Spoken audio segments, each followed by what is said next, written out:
Hello, everyone. Welcome back to my channel. Hope you're all having a great week or have had a great week and are having a great weekend so far. It's Saturday when I'm filming this. Today, I want to talk to you about my very recent diabetes diagnosis and the impacts that it's had on my mental health because let me tell you, it can be quite stressful. So, I was diagnosed about 3 months ago, right before my 37th birthday. So, I was 36 years old. I knew something was wrong because I was walking into the grocery store and it was like something just hit me in the eyes. It was almost like air blowing in my eyes.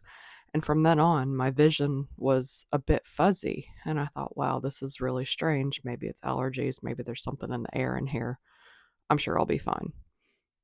So I get home, and throughout the day, my vision is quite blurry. I mean, I can see, but things are fuzzy. Nothing was super clear.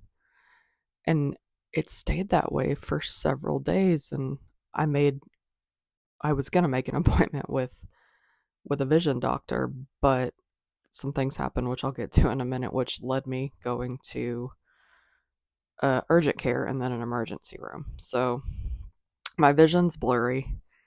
And then I started to notice that I was really, really thirsty constantly. Could not get enough water no matter what I did.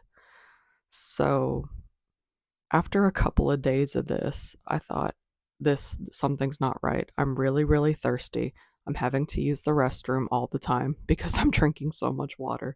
My eyesight's blurry. I'm going to make a doctor's appointment just to make sure everything's okay. Well, called my doctor, couldn't get in. I didn't want to wait because I knew something was off, so I wind up going to an urgent care, and that was the best decision that I could have made. I go to the urgent care and I tell the doctor, this is what's going on. This is what I've been dealing with. I've been dealing with it for a few days. And she said, "Do you mind if I check your blood sugar?" And I'm like, "By all means, go for it." So she checked my blood sugar, and I'll put a graphic on the screen, but it was in the high 400s. And she said, "I need you to not go anywhere else, and I need you to go to the emergency room right now because this is very dangerous."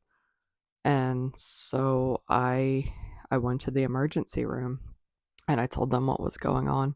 And by the time I had gotten to the emergency room, my blood sugar was in the high 500s and then quickly reached over 600. And I remember the meter wouldn't even read over 600. It said something like dangerously high.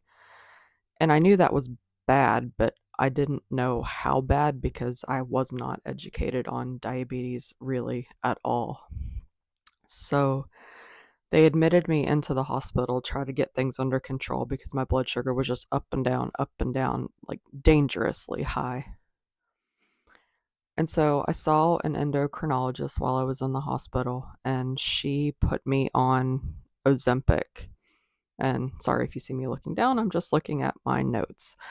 So Ozempic helps increase your insulin production when your blood sugar rises. So that is one reason that I do not have to take insulin, thankfully, even though I am diabetic. It seems to be pretty well controlled with the Ozempic.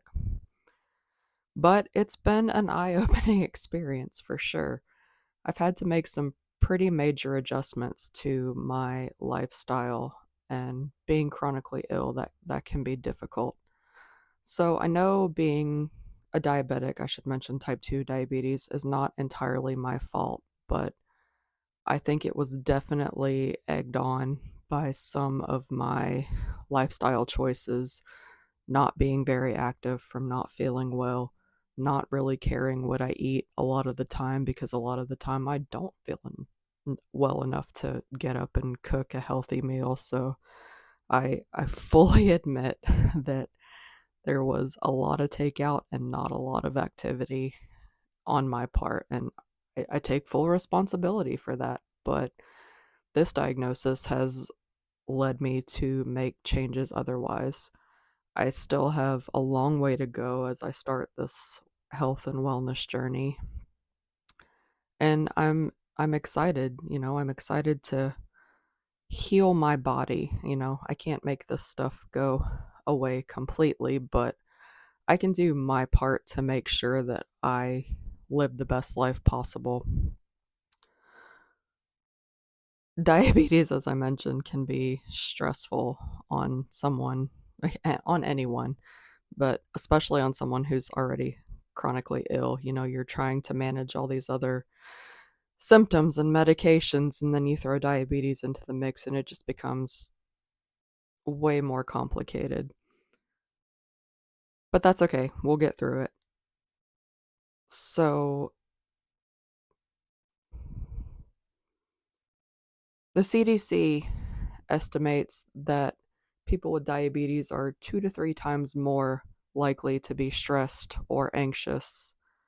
And that's a pretty high number. And I can honestly understand why, because it definitely has impacted my anxiety and my stress as well. I'm trying to figure out, should I eat this food? Does it have too much sugar? What about these carbs? Do I eat this? When do I eat? How do you how do you balance everything so that your blood sugar stays where it needs to be, but you're still living your life and, not being miserable trying to figure things out. So some things that I've done to manage, I wear these wellness patches on my wrist. They're all natural. I'll pop a graphic on the screen, but they're made by Fleur Marché, and they just kind of help. There's different ones. I wear the Relax Please a lot. That just kind of helps, calm your anxiety naturally. I don't want to take pills for anxiety. I have sadly been there in the past, and being on anxiety medication, and I'm not saying medication is bad by any means. If it works for you, that's phenomenal. I just remember it making me like a zombie.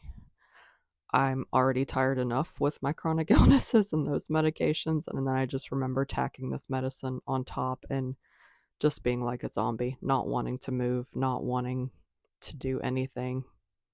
Very, very low energy. And I was on fairly high doses of several medications, which unfortunately did not make it a great time. So I manage my anxiety as naturally as I can. Like I said, I wear those patches that I'll pop the graphic on. I talk to people, I talk to my friends. I have a therapist. Not ashamed to admit I have a therapist. She has helped me tremendously. And she taught me about box breathing, which I'll also pop a graphic on the screen if you haven't heard of box breathing. But basically, you inhale for 4 seconds, you hold it, you exhale for 4 seconds, and then you hold it, and you just kind of imagine the shape of a box while you're breathing. And I was not a believer at all in breathing techniques helping to calm my anxiety, but honestly, after practicing it, I can 100% say that box breathing helps me. I know everyone is different. Everyone may not have the same results, and that's perfectly okay. That's why we're all here. We're all different. So yeah, that is my quick story on managing diabetes and how it does affect your mental health. And just goes to show you that if you think something's wrong with your body, like I did, I knew something was wrong with my vision and being thirsty and having to use the restroom constantly. Go talk to somebody. Don't wait. I had no idea how close I was to going into, or could have gone into, a diabetic coma with my blood sugar being that high. And I had no idea because I didn't take the time to educate myself. So, if you think something is wrong, I urge you to please talk to a medical professional. I am not one, this is just my experience. And yeah, so with that, please keep it kind, and I'll see you in the next video. Bye bye.